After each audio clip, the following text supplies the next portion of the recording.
expected situation. We've been trailing the mail through the Capitol complex now for quite some time. And the trail may lead backwards to another facility. Any mail addressed to the U.S. Capitol originates from a central Washington, D.C. post office, Brentwood. D.C. officials say a man who works there is in the hospital.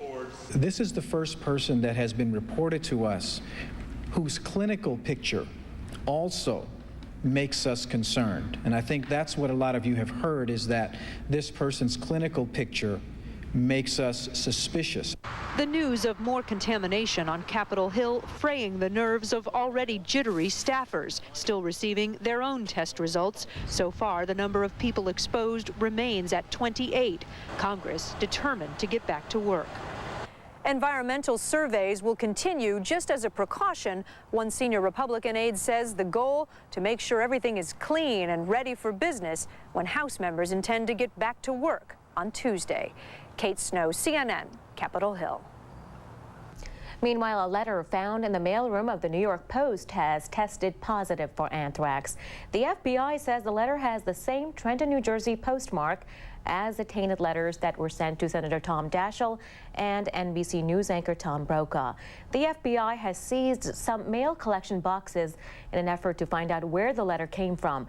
A Post employee tested positive for the skin form of the anthrax last week.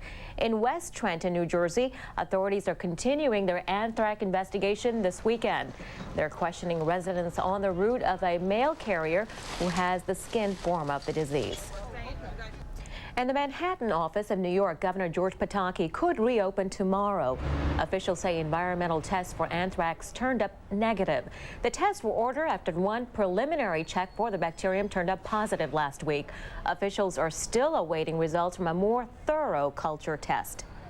The coalition air campaign in Afghanistan is continuing at a relentless pace as U.S. jets focus on a new priority, Taliban troops. In the latest round of raids, U.S. warplanes blasted the Afghan capital of Kabul and the Taliban stronghold of Kandahar. Attacks were also aimed at Taliban troops on the front lines north of the capital. Witnesses say the U.S.-led strikes also hit 2 homes, killing civilians, including children. The Taliban say some 900 civilians have been killed since the attacks began, but the U.S. disputes that figure. Meanwhile, the Pentagon is calling the first acknowledged use of U.S. ground forces in Afghanistan a success, and the military released new details on the Friday night commando raid. This Defense Department video shows Special Operations Forces raiding a compound belonging to Taliban leader Mohammed Omar. U.S. elite forces gathered intelligence and destroyed weapons, but took no prisoners. It appears intense lobbying at the APEC Business Summit in China has paid off for the Bush administration.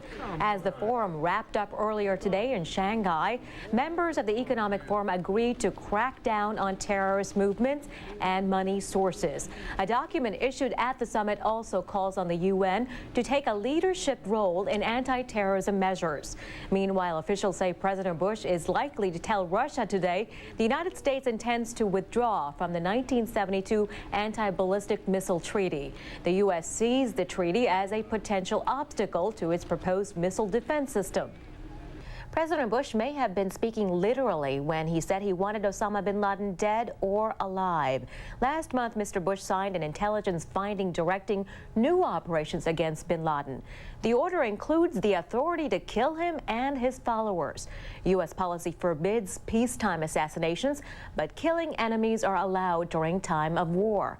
Mr. Bush has called the action against terrorists a war and has notified both Congress and the UN he's acting in the self-defense of the U.S. When we come back, we'll tell you about some Muslims in Texas who are standing up against terrorism. Stay with us.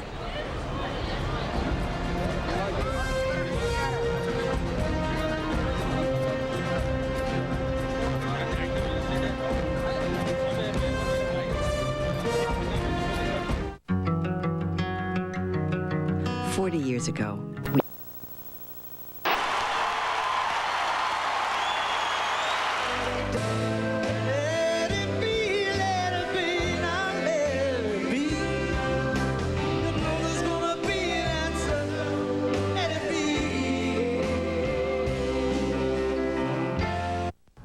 In basketball action, Air Jordan was back in form last night. Here's that story and more in Headline Sports.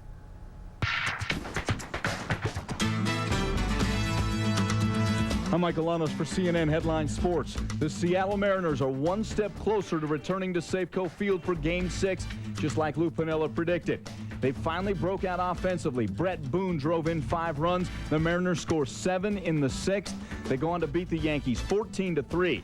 New York still leads the series 2-1 with Game 4 Sunday night in the Bronx. In the National League, a tough outing for Greg Maddux. He gave up 8 hits, 6 runs in just 3+ innings of work as the Diamondbacks hammer the Braves 11-4. Craig Counsell drove in 4 runs, and Luis Gonzalez slammed a 3-run homer to give Arizona a 3-1 lead with Game 5 in Atlanta Sunday night.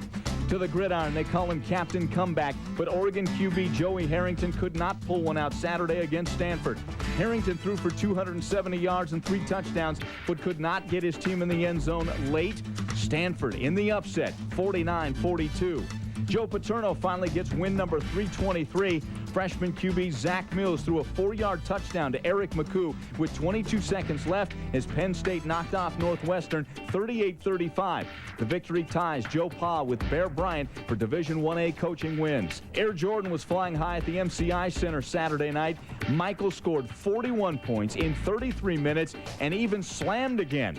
However, it was not enough as the Nets downed the Wizards 102-95. I'm Michael Lanos for CNN Headline Sports.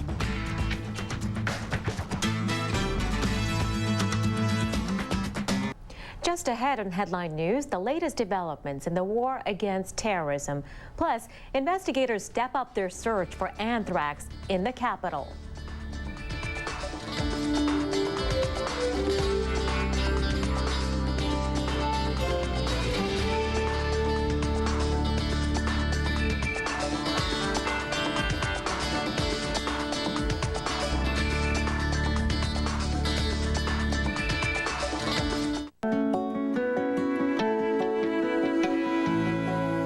Service. What does that mean anymore? I don't need to hear about how important I am. I need to feel it. That means no wasting my time. And if you treat me like a number, treat me like the only number that matters. One company understands. It's not what you say, it's what you do. Ask your financial advisor about Pioneer Investments. Pioneer Investments. One goal, yours. Before you live in fear, find out the truth about anthrax. Get the facts from U.S. Surgeon General David Satcher on a special late edition with Wolf Blitzer. Today, noon Eastern, you can depend on CNN. As America strikes back, CNN is there first. The first to take you inside the region, to show you what's been hit, to hear from the Taliban, and to bring you reactions from around the world. To see it first, depend on CNN. In a world that changes by the minute, turn to CNN Headline News. Keep an eye on the future with updates on America's new war. The United States is beginning to show its military muscle. While you focus on today with the latest in business, technology, weather, and sports. And the NFL's request to play the Super Bowl. In a changing world, we're here when you need us. CNN Headline News. News 24/7.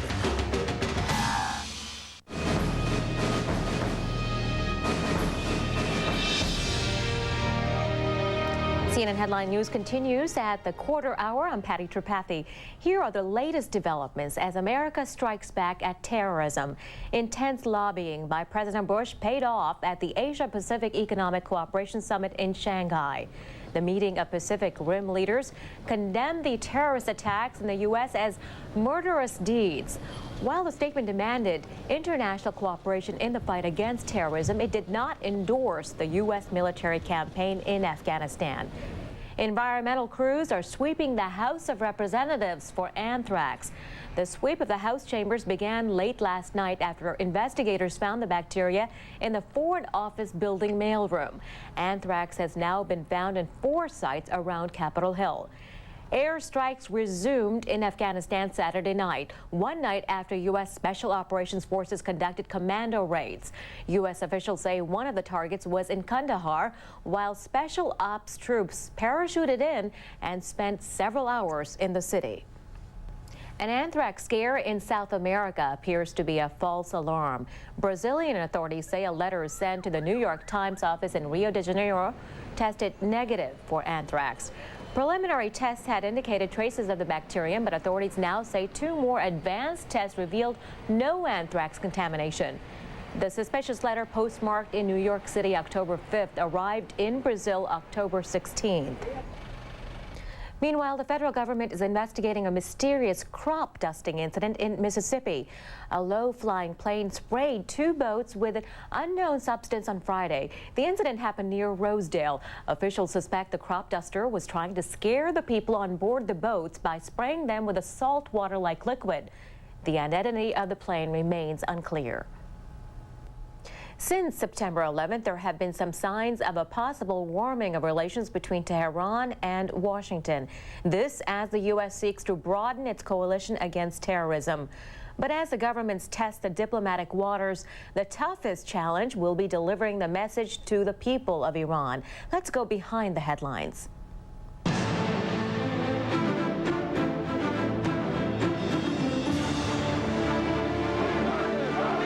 In 1979, the United States was transfixed by a nightly vigil as news programs updated the fate of 52 Americans taken hostage at the U.S. Embassy in Iran.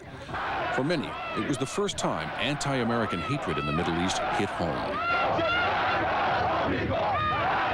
But inside Iran, the seeds of hate had been growing for decades during the reign of the Shah, the monarch of Iran.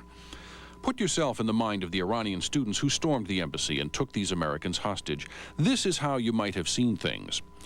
As a student who supported his overthrow, you likely saw the Shah as nothing more than a corrupt American puppet.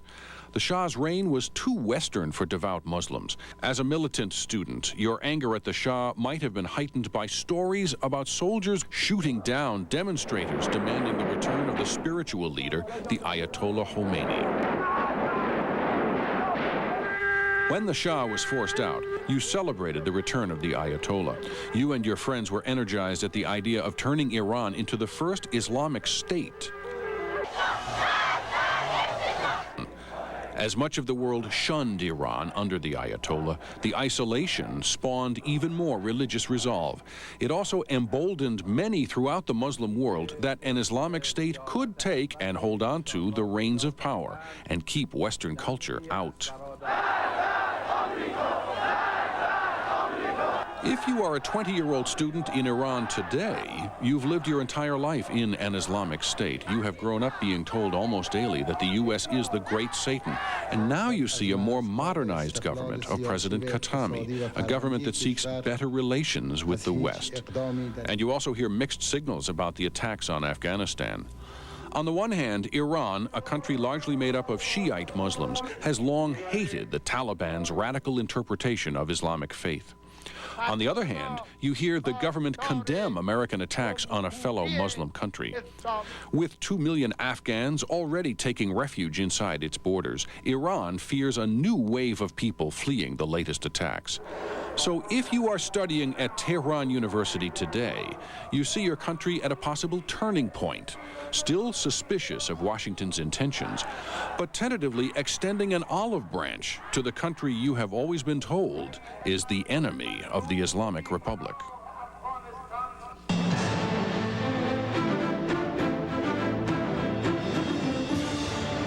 Three cosmonauts of a Franco-Russian team are heading for the International Space Station, complete with their fuzzy dice on board. The three blasted off from Kazakhstan today. During their 10-day mission, they hope to deliver a new emergency capsule to the orbiting International Space Station. That station is currently manned by a U.S.-Russian team. This will be the first time a French astronaut will be on board the International Space Station. The Russian Navy is hoping to bring the wreck of the nuclear submarine Kursk into port today. The sub was raised from the floor of the Barents Sea last week. It's being towed by a giant barge to a port in the Arctic Sea. High winds are complicating the operation. Officials will examine the wreck to try and find out what caused the explosion that sank the vessel. The Kursk went down in August 2000, killing all 118 men on board. New York will be the first U.S. destination for the Concorde. The supersonic plane is set to make its first flight to the United States since the crash in Paris last year. British Airways says the jet is scheduled to land at JFK Airport tomorrow. Since last year's crash, the plane has been upgraded with Kevlar-lined fuel tanks and tougher, more puncture-resistant tires. 113 people were killed when the tires of an Air France Concorde exploded, causing the plane to crash last year. Commercial Concorde flights are scheduled to resume next month. Local news is next for some of you, and for everyone else, a Muslim comedian is taking British audiences by storm, one laugh at a time. Hey, with all you have going on, who has time to clean? Call Mary Maids. It's one less thing to worry about. America Online makes it easy to do so much more. I love AOL. Instant Messenger is the greatest. AOL email lets me keep in touch with my family and friends. We can get everything we need on AOL. The news headlines that interest you the most. Local sports from every angle. Download music. AOL lets me keep up with all the Hollywood gossip. With parental controls, I don't worry about my kids being online. It's nice to know I can get the customer service 24/7. AOL has everything. Everything. Do more with America Online. So easy to use, no wonder it's #1. Call 1-800-4ONLINE. Here you go, little guy. Irene, take this. What? It's me, Roger. Roger? I know. He came back as a monkey. Come back next Tuesday. I make a killing on Tuesdays. And next time, wear that red dress I like. How will you support your family after you pass away? Conseco's life insurance policies can give your loved ones a regular monthly paycheck. Conseco, step up. Underground. They don't have a history. Undetected. Flying well under the radar screen. The September 11th attacks.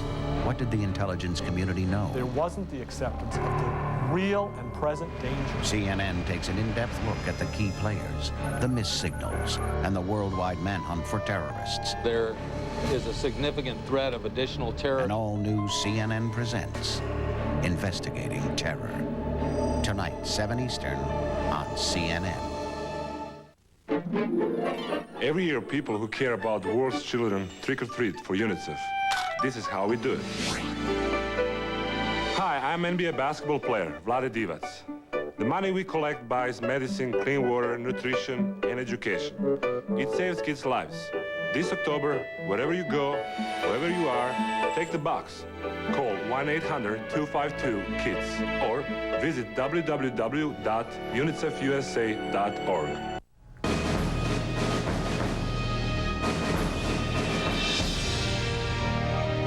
In Britain, a woman comic is using humor to stand up for her religion, but some of her remarks about recent events are raising an eyebrow or two. Stephen Smith has her story. Give us some respect as we bring on stage the wonderful Miss Shazia Mirza! What, you might well ask, is a nice Muslim girl doing in a joint called Twisted Knickers over a noisy pub in Sutton, Surrey? In Saudi Arabia, Muslim women are not allowed to drive cars because they can't bloody see where they're going. I'm an entertainer. First and foremost, I'm an entertainer. I'm a comedian. People come to watch me because I'm entertaining. The fact that I'm Muslim is secondary to the fact that I'm a comedian. That because I'm Muslim and there's never been a Muslim woman doing stand-up before, that seems to be attracting more attention. Some of the laughter's uneasy. Audiences have got used to the idea that jokes about ethnic minorities aren't funny. Perhaps it depends on who's telling them. I was walking past a building site in Mecca when a group of Muslim builders shouted, "Show us your face." People don't know much about Muslim women. All they know is what they've seen as the bad treatment of women in Afghanistan. And Islam is all fatwas and Salman Rushdie, which it's not. And they could learn a lot through comedy. I don't usually get heckled that much. Really? And I think people are scared to heckle me. But, how do you feel about hecklers? Some comics love them. I can deal with them. I was a teacher. That's where I learned my stand-up and how I learned to deal with hecklers. This is a new venue, and the headline act has told us she's uncertain about doing jokes on the present conflict. But here goes. My name is Shazia Mirza. At least, that's what it says. on my pilot's license.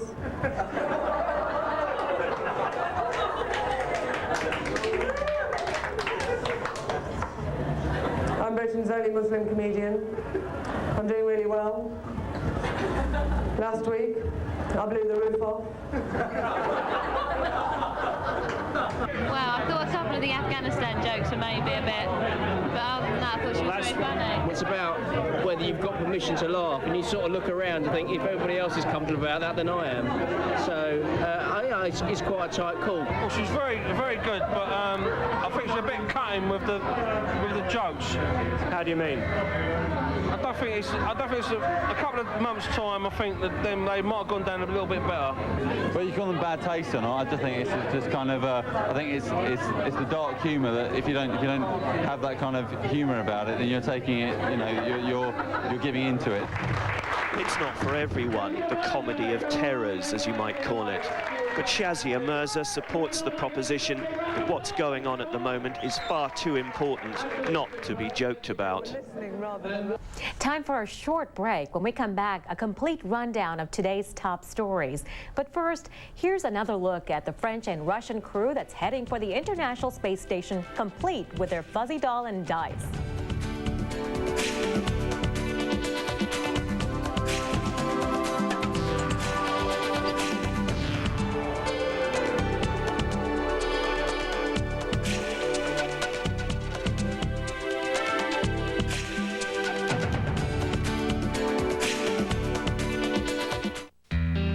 Small business is all about pursuing a dream, making your mark, finding new ways to get things done.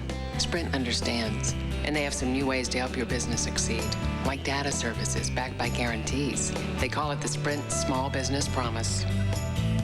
It says that their data services will be among the most reliable in the business. So reliable, in fact, that if the Sprint network goes down, even for a minute, you'll get 3 days of service free. Guaranteed. In short, it says that Sprint will be there for you 24/7 with data services designed specifically for small business and backed by unsurpassed guarantees. For your guarantees, call 1-800-342-1026. Do it by December 31st and they'll throw in a Cisco router worth $3,400. So go on, invent a new product, change an entire industry, shake up the world. Just know that Sprint has you covered. Guaranteed.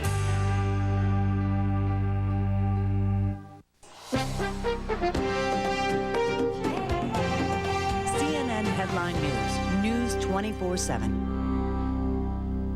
Come on, youngster. So I'm gonna show you a little something now. Here we go. Beat you like a drum. Left hook, left hook. Your mama ain't gonna recognize you. Watch your head now, watch your head. Watch yourself. Look out now. I am the greatest. Same time next week, Pops? Yeah, and you might want to work on that left hook. The fastest connection to online games and the best way to stay connected. Comcast at Home High-Speed Internet. It's all about fast. Stop by a Gateway Country store near you and you'll get this great offer. Watch yourself. With over 10,000 items under one roof, we can't show you everything, so we're going to give you just a quick sample of 150. Ready? Here goes. If this is just the tip of the iceberg, imagine what else you'll find. Bring a buck and a lot of time, because this is one big store. Dollar Dreams, now celebrating the grand opening of our West Haven store at 901 Orange Avenue, where every item is always $1 or less. Closed captioning provided by Mentasure for fresh breath confidence.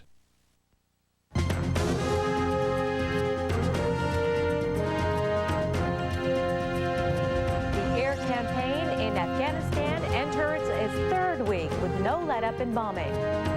The president gives the CIA the authority to kill Osama bin Laden and his followers. And more anthrax turns up on Capitol Hill, but investigators say things are under control.